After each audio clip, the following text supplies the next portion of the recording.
দুনিয়ার ব্যাপারে বুঝেন, আরো দেখেন, আরো ভাবেন, একজন একজন করে ভাবেন।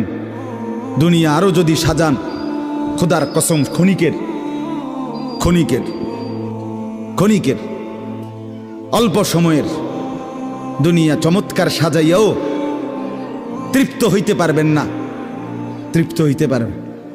এবছর চমৎকার রং দিছেন বিল্ডিংয়ে, 2 বছরের মাথাত বিভিন্ন খান দিয়া চামড়া উঠিয়া এটা আবার যেই সেই, ঠিক কিনা বলেন?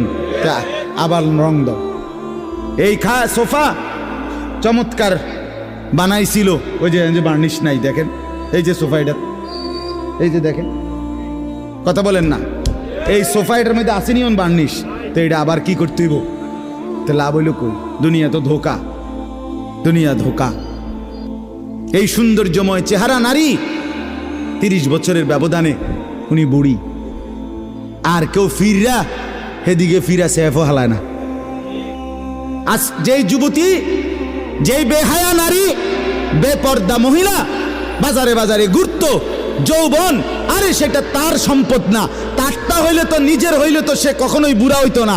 আল্লাহ তাআলা বলছে, আমি যখন যৌবন শেষ করে দিলাম, তো এখন আর কোন পুরুষ তার দিকে ফিররা থুতুও বালায় না। দুনিয়া এক অবস্থায় থাকে না, এক হালাতে থাকে না বাপ। এজন্য ছেলেদেরকেও বলি, বাপ জিন্দেগি সুন্দর করো। তোমার এই হাসি থাকবে না, তোমার এই সুস্থ সুন্দর সুঠাম দেহ থাকবে না। আন্তরিকতা নিয়ে শুনলে, নিজের ভিতরে নেক মানসিকতা যদি থাকে, গ্রহণ করার মানসিকতা, তাহলে অল্প কথা তো ফায়দা হয়। আর গ্রহণ করার মানসিকতা না থাকলেও 50 বছর শুনলেও গুনার অভ্যাস ছুটে না।